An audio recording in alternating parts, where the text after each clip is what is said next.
But before, let's just have a moment of silence right now. Salute to everybody in the chat. How y'all doing, chat? I have some bad news. Come on in, chat. I think the only way that we should start this live stream is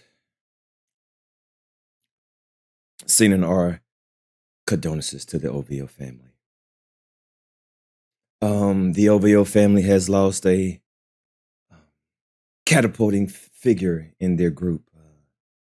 The OVO fam has lost their beloved BBL DRIZZY. I just want to give BBL DRIZZY his proper respect. So everybody in the chat, can we please just have a moment of silence and let's all just have a moment of silence.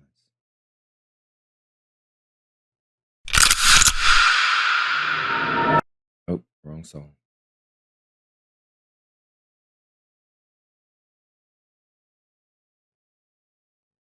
DRIZZY, I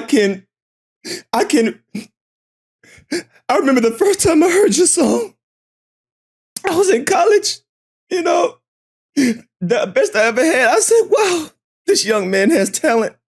You know, you took the hip hop genre by storm, by, you know, saying that the best I ever had. I said, oh man, this young man has talent. So to see where you started and where you've come from, this is a commercial with Eminem. I said, oh my gosh, he has a song with Eminem and Lil Wayne. I said, what? This young man has potential.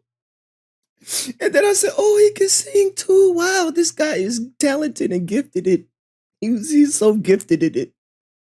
I said, you know what? I think I can sing too. And I started singing because of you, Drake. But I figured out that me and you sound just alike, and I can't sing worth a shit. So I knew something was up when I first heard you sing live. It was terrible. But I still can't. But I still hold on. I still held on. But bring us back, Drake, with the melodies. Oh, Lord, bring us back. Yeah, Lord Jesus, I'm crying.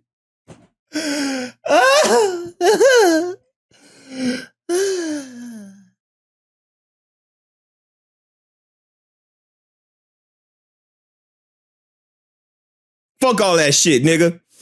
Now we gonna turn up on your goddamn funeral.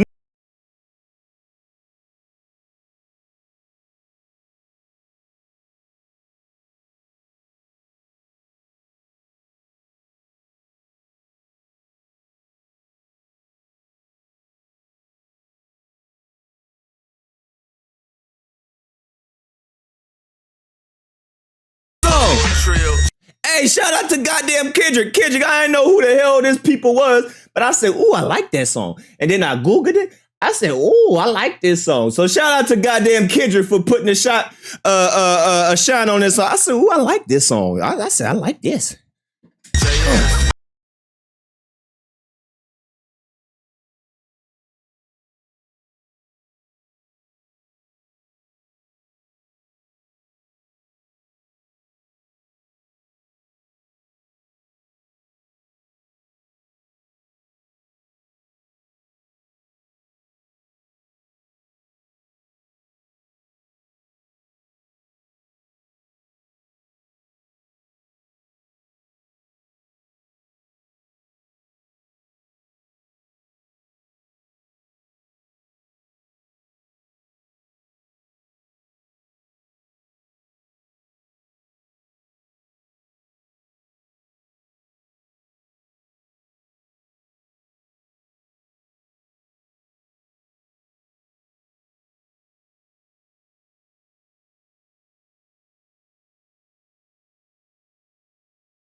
shout out to the West, man. Hey, shout out to Kendrick. Hey, Kendrick put me on game to a lot of niggas I never heard of. I never heard of this group until yesterday. I said, ooh, I like them. And then I went to go check them out. I said, oh, they pretty nice. I like this. I like them right there. So shout out for Kendrick for putting a spotlight on some people that, you know, that the world not be familiar with. So Lil Wayne told you a long time ago. Tell me, how did you guys connect? Because you all are friends, and he's been a big influence on, you know, Lil Wayne and I are like this. I know that's your dog. That's my dog. He kept saying to me, I'm a gangster.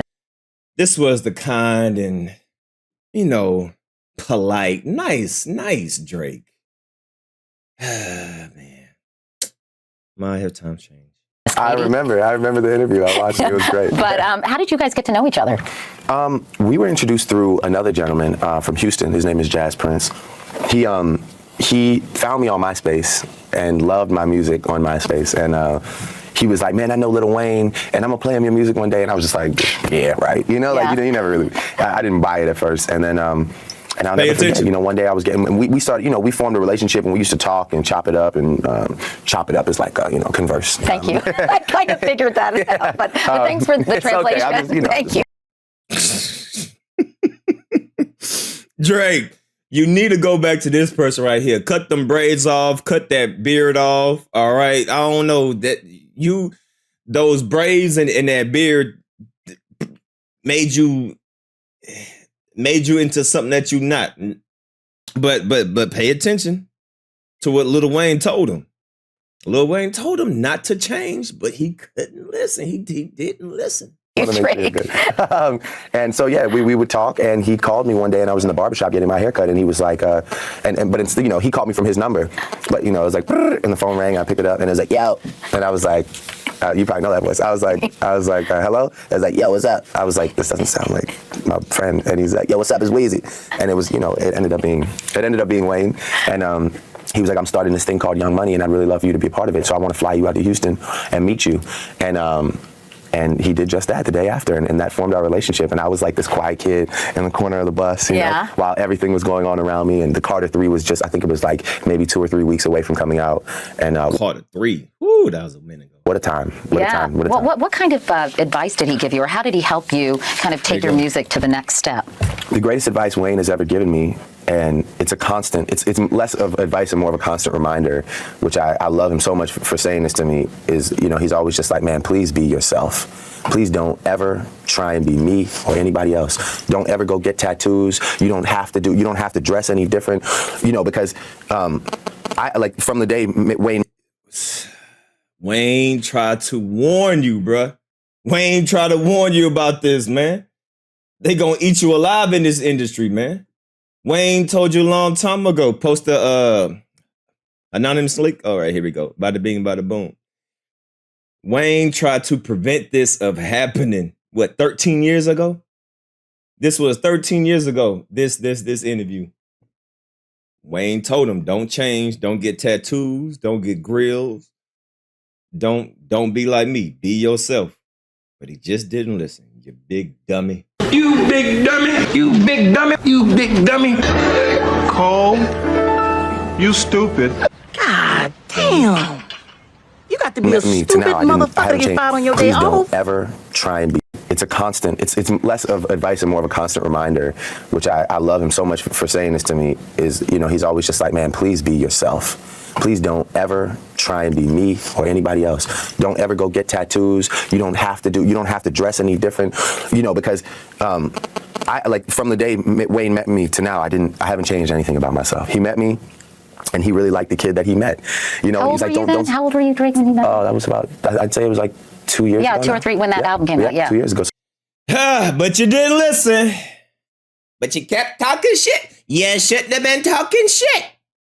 Like a wise man once told me, you shouldn't have been talking shit. 2024 is gonna be the year of exposure. Didn't Cat Williams say 2024 is gonna be the year of exposure? You got to tell him no.